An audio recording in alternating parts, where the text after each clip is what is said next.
Hello and welcome to KYC, a show designed to give regular investors powerful, actionable insights into the fundamentals of a single NSE-listed company every single day. Well, today we're talking about a hospital and one of the first hospitals to be listed on the Indian exchanges. Not the first, but certainly one of the first. And that's Narayana Hrudayalaya. Well, we've been talking about this particular hospital for a while. We've been tracking the company, and we thought that it would be a good idea to, in fact, talk about the fundamentals and the ins and outs of this particular hospital, as well as how things have shaped up for this particular hospital company over the course of the last few years. So firstly, well, as I mentioned, it has a network, or rather this particular company has a network of multi-specialty and super specialty hospitals spread across many locations in India. As one might expect, it's called Hrudayalaya. By the word Hrudayalaya, or rather Hruday means, well, heart, and Alaya is, of course, house. So well, it started off as a hospital that specialized in heart surgeries and heart operations. Of course, through the course of the many years, it's also widened its ambit with respect to, well, many specialities. And at the moment, of course, it also deals with several of them. Well, in terms of the current capacity, it has about a little over 6,300 beds. And it has about 42 healthcare facilities across India. And in terms of operational beds, of the 6,300, it has about 5,900 beds which are operational. It's going to be an important one to keep an eye on as to what the plans of expansion are for this particular hospital, and which are the other areas, which are the other geographies that it does, in fact, look to move out and to move in. But for now, as we always do, well, we talk about the fundamentals of the company and we give this particular company a rating. So what we usually do is that based on the ratings, we talk about your revenues, we talk about the profitability, and all that will be a part of the income statement. We also talk about the balance sheet, as well as the cash flows, and of course the return ratios too.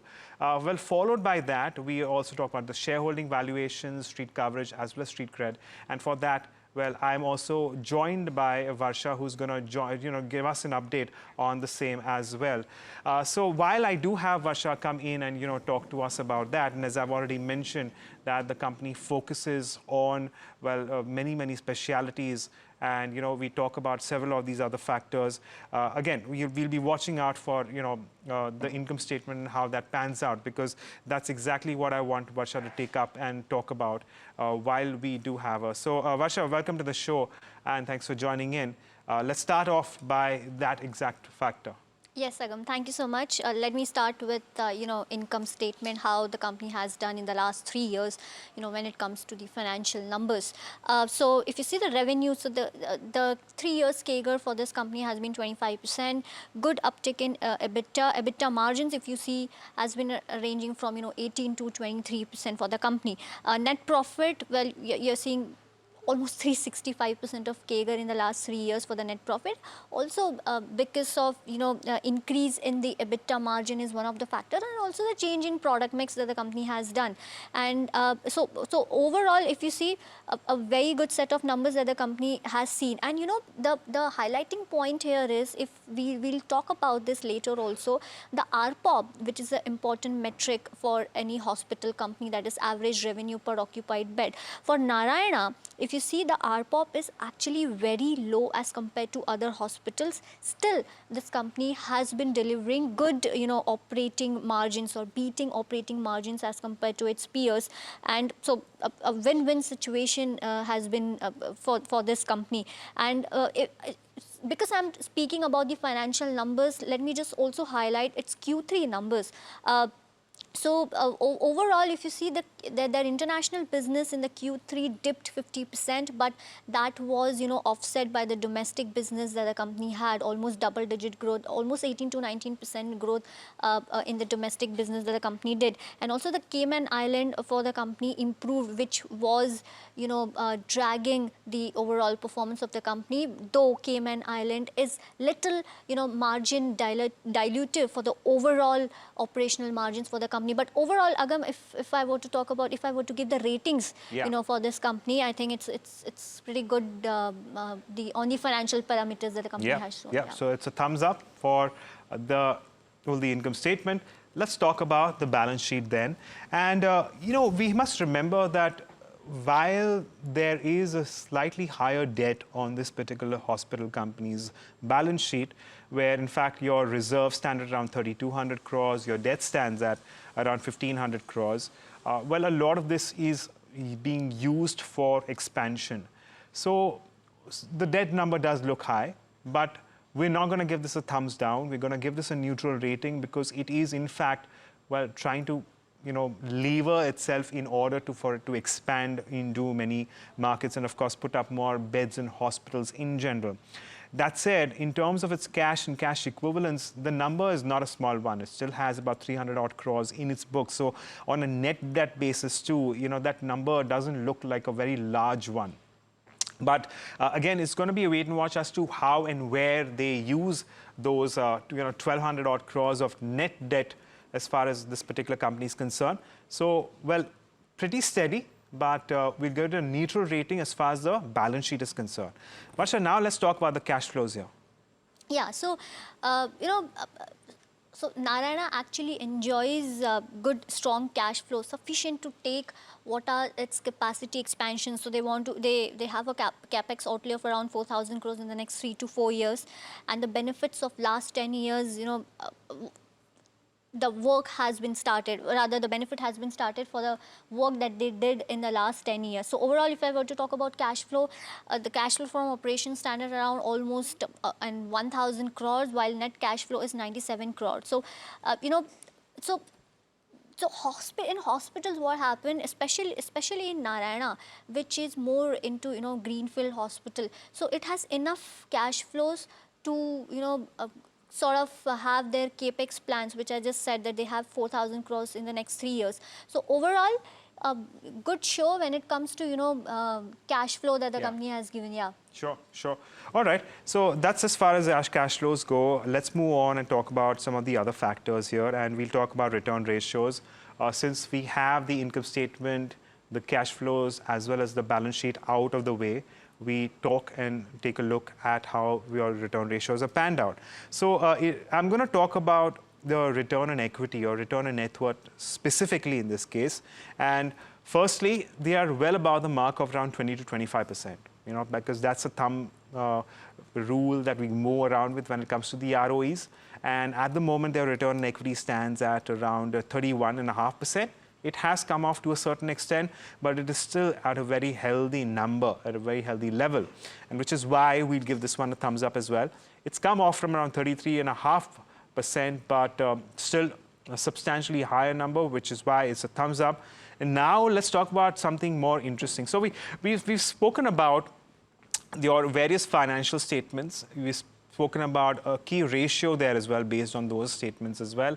Let's move beyond and talk about the other fundamentals of the particular company, and which is why I'll get Varsha to talk to us about the shareholding here as well. Varsha? Yes, so actually very interesting. If just starting with the promoter bit, so you have 64% skin in the game kind of thing, which is a good thing. And FIIs, so 9.5% of stake is held by FIIs, followed by DIIs, which is at 8.7%. Now, FIIs, especially FIIs, go or invest in the companies which has a good management pedigree and one of the reasons, and good corporate governance. And Narayana Health is one of the companies which has both of these qualities. And one more interesting thing over here is, Agam, that Kiran Majumdar Shah is one of the investors in this company, having almost more than 2% of stake in the company. So when it comes to overall promoter holding, actually very good. All the parameters fit for this company. You have skin in the game, number one.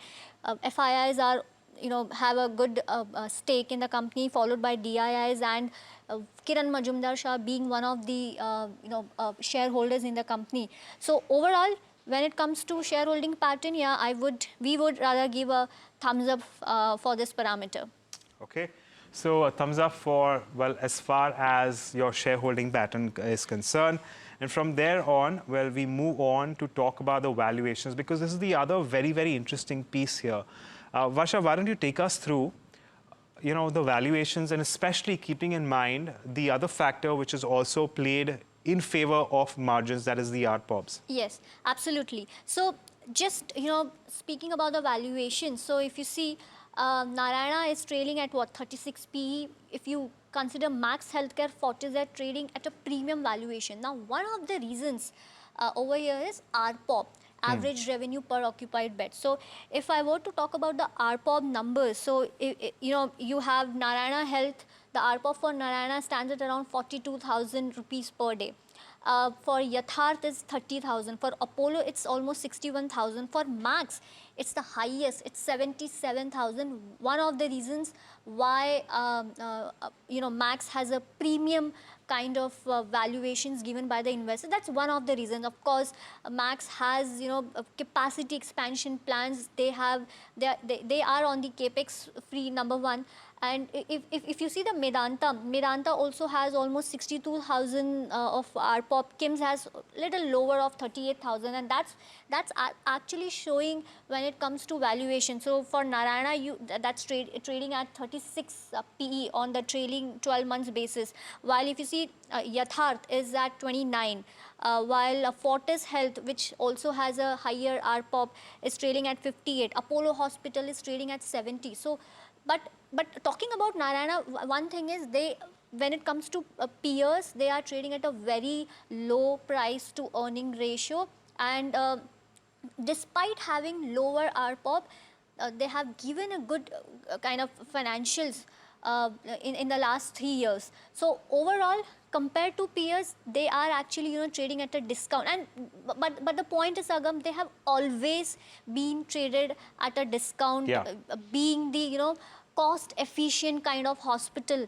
that you were actually talking about while discussing about this company. So they've always traded at a discount to relative to their peers. Right. And so, I don't think so that Narayana will ever go to an ARPOB of 77,000. That's never gonna happen when it comes to Narayana. I mean, down the line, comparatively, when Narayana does go to 77,000, you never know, maybe Max Healthcare at that point in time will be twice as much as what we are saying right now. So there's going to always be a margin between a differential between Narayana Hrudayalaya and Max Financial, of course, based on the current strategy which both these respective hospitals are following.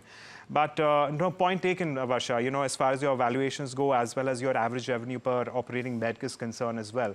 I'll tell you about the analyst coverage and what they make of it based on the current valuations, as well as what we have in store with respect to the current market price. So we do have about 13 odd analysts covering this particular stock, and out of these 13 analysts, 10 of them have a buy rating, while one of them has a hold and 2 of them have a sell. The reason why we are going with a neutral on this one is because the upside is not significant from current market levels. So while Varsha mentioned, sure enough, that the valuations are not very high, certainly not as high compared to some of the other peers, but the upside indicates about a 7.2% from current market levels, given the kind of discount that the company is going in. And that's the reason why we're going to give it a neutral rating for this one. But how have the share prices done for this particular stock, Varsha? So in the last 1 year, Agam, the company has given almost like 1.4% of return to its shareholder, versus if you see the mid-cap 150, it was up almost 2%. But in the last 3 years, the company has doubled the investors' money. That's around 115% kind of return. So overall, a neutral kind of rating we would give when it comes to the returns that the company has given to its investors. Yep. So there you have it. In comparison to the mid-cap index, well, not the best, mostly in line with the mid-cap index, which is why we're going to give that one a neutral too. So let's tie all these factors up to take a look at how things have in fact panned out for Narayana Hrudayalaya in terms of the NDTV profit rating. So firstly, when it comes to your key financial statements, it's a thumbs up for the income statement, cash flows, return ratios, balance sheet are neutral, but that's also because, well, they are looking at expansion, good shareholding, very well held company, valuations look good as well. It's a neutral for street coverage and street credit, so no thumbs down. But that brings us to a total of around 6.5 out of 8 at the moment, which also is not a bad rating at all. It's very close to the mark of 7, which which is slightly on the higher end as well. So certainly in a good space as far as this particular company is concerned. A lot will depend on the outlook. And speaking of outlook, we'll get you the management of the company in just a bit. But before that, want to take a look at what a handful of these broking houses are also saying about Narayana Hrudayalaya. So, firstly, I'm going to talk about not just Narayana Hrudayalaya, but, the hospitals in general. So we do have a Jefferies report, and they say that brownfield expansion overrule greenfields expansion, even though I believe that Narayana Hrudayalaya is doing a little bit more greenfield expansion as compared to brownfields. And, well, at least Jefferies is suggesting that Max and Fortis are looking at that kind of expansion, which will lead to about 20% EBITDA CAGR. But, Varsha, if you can shed more light on this very aspect with respect to capacity expansion going on. Yes, so actually, Agam, on the street, if you see, investors are more inclined towards hospitals going into brownfield capex versus greenfield capex, because there you don't have to put much of capital. Already you have your hospital, you just have to put up a building there or put up a floor there. So the capex outlay is not that much, and then margins will also improve for the company. So investors are actually picking for that. So for Jefferies, which you are talking about, the Max and Fortis they are their top picks now. Why? Because of the brownfield expansion that the company has been going. Like I said, that Max has a very high, or rather aggressive expansion plans that the company has set out, and because of that, the potential upside in EBITDA is almost 20% CAGR. Strong volume growth is expected in 2025, driven by the new bed additions that all the hospitals are going into, including Narayana. If the brownfield capex is actually preferred, and Max has the most expansion plans, followed by Apollo, Fortis and Medanta. Now this is as per Jefferies, and ramp up is actually a key factor when it comes to because you have set the capex, you have laid down all the beds, but now you have to ramp up that capacity, which will actually flow down into the financials. If I were to talk about the brownfield and greenfield, which is a key highlight of this report, Max and Fortis are favored because of the brownfield expansions versus Apollo and Medanta, which is more into greenfield. And RPOP growth, if I were to talk about, they're expecting mid-single digit RPOP growth expected due to new beds. Now, because the new beds have come, the RPOP will little go down unless the expansion is, or rather the utilization is very high. And payer mix optimization to slow or decline, but brownfield cost advantage will actually offset all this. Right. Well, fair enough. Well, on that note, let's hear from the management itself. Well, we have caught up with Sandhya J. She's a Group Chief Financial Officer at Narayana Hrudayalaya, talking about the quarter gone by and the road ahead. Listen in. So we have historically indicated that the international business is a temporary phenomenon. Eventually, it will decline. It is not our focus from a growth driver point of view, and we also believe that there will be the geopolitical conditions will play out at some point. Just that it played out much faster than what we had anticipated because of the political turmoil. We are seeing some footfall coming from the international patients now. The visa restrictions have been relaxed to an extent. So there is some sort of a recovery we are seeing, but we are not counting on that recovery for our business outlook. Our focus continues to be domestic business. And if you see our domestic numbers for Q3, we have shown a very healthy growth on the domestic business. So while international, like you rightly said, declined 50%, the India book of business grew by 18.7% YOY. So we will continue to pivot on that, and we'll try to continue to grow our domestic business further. Got it. Speaking about the domestic business, I was actually on to ask you that. So, what's the outlook there? I mean, for the full year, that is FY25, and of course for the next year, FY26. Now, because you are seeing some pressure in international business, what is the outlook in domestic business? Where you want to take this growth to? So there are two layers to the domestic business. One is the organic growth that comes because of better patient footfall, improved throughput, improved payer mix. And the second is the inorganic growth for the business, which comes from capacity addition and expansions. So as far as the organic book of business is concerned, I think that will be the trend for the next 2 to 3 years, where we are going to continue to keep driving better throughput through the system and keep trying to aspire for meaningful growth, as you have seen in the past few quarters. As far as the inorganic business is concerned, we have indicated that we are going to add at least 1,400 beds over the next 3 years. These are confirmed additions, which are capacities we have locked up. And we are also looking at more opportunities in pipeline to increase our bed count. Our bed count will be focused around Bangalore, Kolkata, and Raipur to start with, because those are our strong markets and where we are able to get much higher confidence in terms of our growth ambitions. Once we have exhausted the potential of these markets, then we will start looking at the next set of markets. Got it. Also, Sandhya, how has been the occupancy this quarter? Number one, and since you more focus on revenue per patient, so wanted to know how has the trend been there, and what's the outlook in both the cases? Sure. So historically, we have not measured occupancy as a key measure. We always say that occupancy is a little misguided because it does not take care of the realities of the business. Having said that, our occupancy is normally in the range of 60 to 65%, and in a quarter like Q3, which is seasonally a weaker quarter for us, it typically comes in at the lower end of that.